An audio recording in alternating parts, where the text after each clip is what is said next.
تو اللہ نے ابراہیم اور اسماعیل کی قربانی کو قبول فرما کر ان سے اپنا گھر بنوایا۔ پھر ہمارے نبی پاک صلی اللہ علیہ وسلم نے ساری زندگی کوئی دفتر نہ بنایا، آپ کا دفتر مسجد، آپ کی عدالت مسجد، آپ کے فیصلے مسجد، شادی بیاہ مسجد، وفود سے ملاقاتیں مسجد، قضاء کے فیصلے مسجد، لشکروں کے فیصلے مسجد۔ اور جب آپ مدینہ تشریف لے گئے تو آپ نے قباء میں 2 ہفتے قیام کیا، کلثوم بن حدم رضی اللہ عنہ کے گھر میں ٹھہرے، پہلے مسجد بنائی، 2 ہفتے میں مسجد مکمل ہوئی، پھر آپ تشریف لے گئے مدینہ، اور وہاں جا کر ایک خالی جگہ تھی، وہاں آپ کی اونٹنی بیٹھی تھی، وہاں جا کر پھر آپ نے مسجد بنائی۔ جب آپ مسجد کی تعمیر کے لیے پتھر کٹھے کیے تو اب بیت اللہ سامنے ہے نہیں، تو اندازے سے کرنا ہے، تو جبریل آئے اور اللہ کے نبی کے سامنے یوں پر مارا تو بیت اللہ سیدھا سامنے کر دیا، سارے پردے ہٹا کر بیت اللہ کو سامنے کر دیا، تو اللہ کے نبی کا محراب ٹھیک بیت اللہ کے سامنے ایسے۔ عقبہ بن نافع رضی اللہ تعالیٰ عنہ قیروان میں ہے، قیروان ایک جنگل تھا اور وہاں چھاؤنی کی ضرورت تھی، اور وہ لشکر تھا کوئی 20-30 ہزار کا، اس میں 19 صحابہ تھے۔ تو عقبہ بن نافع رضی اللہ تعالیٰ عنہ صحابہ کو لے کر ایک ٹیلے پر چڑھے اور جنگل کی طرف منہ کر کے اعلان کیا، جنگل کے جانوروں 3 دن میں جنگل خالی کر دو، ہم اللہ کے نبی کے غلام ہیں، اس کے بعد جو بھی ملے گا ہم قتل کریں گے۔ تو 3 دن میں سارا جنگل خالی ہو گیا، اس کو کاٹ کے صاف کیا، گھر بنانے کا حکم دیا، خیمے گاڑنے کا حکم دیا۔ اب مسجد کی فکر پڑ گئی، مسجد بنانی ہے، اور کہاں تیونس کہاں بیت اللہ، تب قبلہ کیسے معلوم کروں؟ نہ تو کوئی کمپاس ہے وہ زمانہ ہے، اور تاروں سے بنائیں تو کوئی پورا اندازہ نہیں ہے، تو اس پریشانی میں سو گئے کہ کیا کروں۔ تو رات کو اللہ کے نبی خواب میں آئے، کہا عقبہ کیوں پریشان؟ کہا یا رسول اللہ مسجد بنانی ہے، قبلے کا رخ معلوم نہیں۔ کہا آؤ میرے ساتھ۔ تو آپ نے اپنے عصائے مبارک سے ایک لائن کھینچی چوکور، کہا یہ تیری مسجد ہے، پورا ایک علاقے میں ایسے آپ نے اپنے عصا مبارک کو ایسے پھیرا، کہا یہ تیری مسجد ہے، اور ایک جگہ یوں محراب کا نشان بنا، کہا یہ تیرا قبلہ ہے۔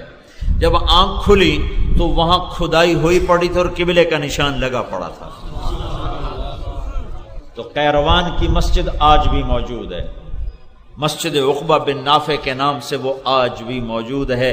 یہ مسجد نبوی کے بعد، مسجد حرام، مسجد نبوی کے بعد یہ قدیم ترین مسجد ہے جو عقبہ بن نافع رضی اللہ تعالیٰ عنہ سے بنوائی گئی۔ میرے بھائیوں، تبلیغ کا کام بھی مولانا الیاس صاحب نے مسجد سے شروع کیا، کوئی مرکز نہیں بنایا، کوئی دفتر نہیں بنایا، ساری تحریکوں کے دفتر ہیں، نظام ہیں، تبلیغ کا مرکز مسجد ہوتی۔ فیصل آباد کا تبلیغی مرکز اسماعیل مسجد، لاہور کا تبلیغی مرکز ابراہیم مسجد، رائمنڈ کا تبلیغی مرکز ایک مسجد ہے، بہت بڑی مسجد ہے۔ مسجد سے مردوں کو جوڑا، مسجد سے مردوں کو جوڑا، اللہ کی رحمت جو بیت اللہ پر اترتی ہے، پھر وہ جاتی ہے مسجد نبوی کی طرف، پھر مسجد نبوی سے پھیلتی ہے وہ مساجد کی طرف، کہ بیوتی فی الارض المساجد عمارها زوارها فطوبى لمن تطہر فی بیتہ ثم زارنی۔ اللہ تعالیٰ کا فرمان ہے کہ جنا کالونی والوں کو بتاؤ کہ یہ مسجد میری مسجد ہے، تمہاری نہیں ہے، تمہاری نہیں ہے، میری مسجد ہے۔ دنیا میں مسجدیں میرے گھر ہیں، جو ان مسجدوں میں آتے ہیں وہ ان گھروں کو آباد کرنے والے ہیں۔ جو اپنے گھر سے وضو کر کے مسجد میں نماز پڑھنے آئے گا اسے بتا دو کہ میں رب دروازے پر اس کا استقبال کروں گا۔ مسجد میں آنے والے کا استقبال اللہ کرتا ہے۔ مسجد والے بنو بھائیو، بازار والے نہ بنو، مسجد والے بنو۔ یہ اللہ کے گھر ہیں۔ ایک دفعہ ہارون رشید عباسی بادشاہ، اس نے اپنی بیوی سے کہا اگر آج رات تو نے میرے غصے میں آ کر کہنے لگا اگر آج رات تو نے میرے ملک میں گزاری تو تمہیں 3 طلاق۔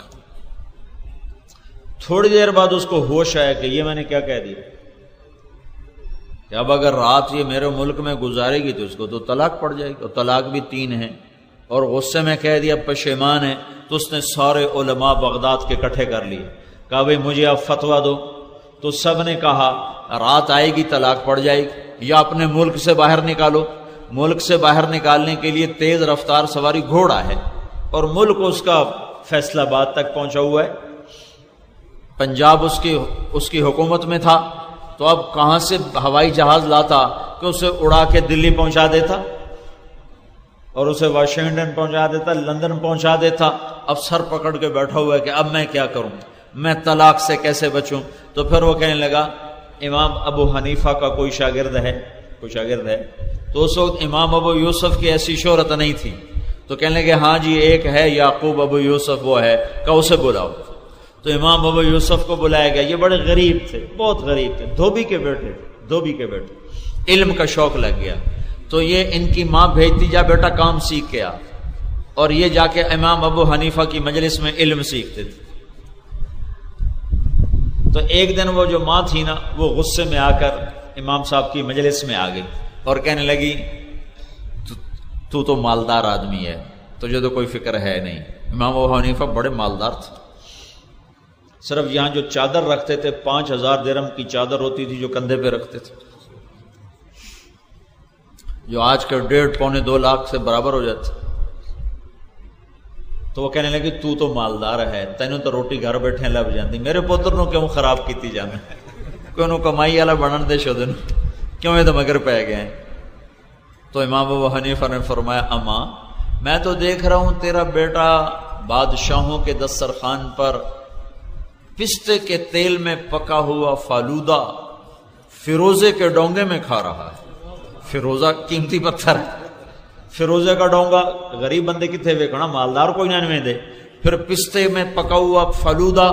تو وہ اماں کہنے لگی ہائے ہائے بڈھا ہو گیا نا، شدہ کملے آنیاں گلنا کرن لگ۔ تو اماں کہنے لگی شدہ بڈھا ہو گیا ہوں کملے آلیاں گلنا کرن لگ گیا۔ دسو دھوبی دے پوتر نو کی لگے تے فلودہ کی لگے، روٹی نہیں لبدی، فلودہ تے او بھی فیروزے دے ڈونگے تے او بھی پستے دے تیل۔ تو کہا ابو حنیفہ تو بڈھا ہو گیا اس لیے پاگلوں والی باتیں کرتا ہے، سٹھائے ہوئے لوگوں والی بات آئی گئی ہو گئی۔ امام ابو یوسف کی گلی تنگ کر دی ایک یہودی نے، تجاوزات، جو ناجائز تجاوزات۔ اب یہ غریب آدمی، انہیں یہودی بڑا مالدار تھا، تو جیسے کہنے لگے بھائی مہربانی کر ہمارا راستہ تو تنگ نہ کر۔ تو آگے یہودی نے بڑے تکبر سے کہا جب تو پالکی میں بیٹھ کر آئے گا تو کھول دوں گا۔ مطلب غریب بندہ مزدوری کر رہا ہے، انہوں پالکی کی تھولے بنی۔ اب یہ مسئلہ آٹھوں کا، ہارون رشید نے کہا کوئی ابو حنیفہ کا شاگرد، کہا جی ایک ہے ابو یوسف کا، اسے بلاؤ۔ ابو یوسف آ گئے، کہا بھائی یعقوب، ابو یوسف میں نے بیوی کو کہا ہے 3 طلاق، اگر تو نے آج رات میرے ملک میں گزاری تو کوئی ہے گنجائش کہ میں طلاق نہ پڑے؟ تو امام ابو یوسف نے بن سوچے فوراً فرمایا رات مسجد میں گزارے طلاق نہیں پڑے گی۔ تو سارے علماء نے ان کو یوں دیکھا کیسے نہیں پڑے گی، مطلب تھا کیسے نہیں پڑے گی؟ تو انہیں فوراً قرآن کی یہ آیت پڑھی وَأَنَّ الْمَسَاجِدَ لِلَّهِ، اور مسجدیں اللہ کی ہیں، کسی کی بادشاہی نہیں ہے، کسی کی ملک نہیں ہے۔ یہ 4 دیواری جامع مسجد کے اندر جو کچھ سب کچھ اللہ کا ہے، سب کچھ اللہ کا ہے، پر یہ ٹکڑا اللہ کا ہے، اللہ کا، یہاں کسی کا نہیں ہے، یہ کسی کی ہماری، ہاں ہم نے رجسٹر کرائی ہے اور یہ ہماری ہے۔ مسجدوں پہ لڑ کے مرتے جا رہے ہیں، بھلا مسجد بھی کوئی لڑنے کی جگہ ہے؟ تو ہارون رشید نے زبیدہ کو کہا تھا، زبیدہ اس کی سب سے محبوب بھی، اور خاندان کی باقی بیویاں تو ان کو پرواہ نہیں ہوتی تھی، طلاق بھی دیتے تھے، شادی بھی کرتے، لیکن خاندان کی عورت سے ڈرتے تھے طلاق دیتے ہوئے کہ خاندان مخالف ہوتا تھا۔ تو زبیدہ کو یہ کہہ دیا تھا اس نے۔ تو رات زبیدہ نے مسجد میں گزاری اور ہارون رشید نے کہا 1 لاکھ درہم ابھی انعام دیا جائے اور انہیں آج کے بعد اسلامی سلطنت کا چیف جسٹس بنایا جائے اور پالکی میں بٹھا کر انہیں گھر پہنچایا جائے۔ اب امام ابو یوسف جب پہنچے نا گلی کے نکڑ پر، کہنے کہ بھائی اتھے پالکی رکھ دو، اتھے رکھ دو، اور یہودی نے سدو بھائی، یہودی آ گیا۔ اب ایک میں پالکی چ آ گیا، میں پالکی چ آ گیا، ہوں میری گلی سیدھی کر دو۔ وہ بھی ڈر گیا، بھی یہ تو چیف جسٹس بن گیا، اس نے فوراً گرا کر دیوار اپنی پیچھے کر لی۔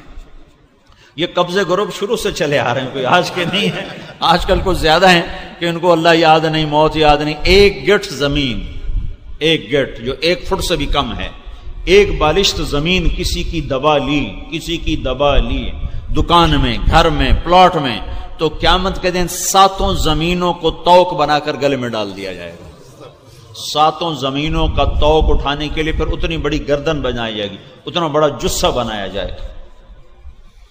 تو میرے بھائیوں، مسجدوں سے جڑو، عورتوں کو مصلے سے جوڑو۔ عورتوں کی مسجد ان کا مصلی ہے، عورتوں کی مسجد ان کا مصلی ہے۔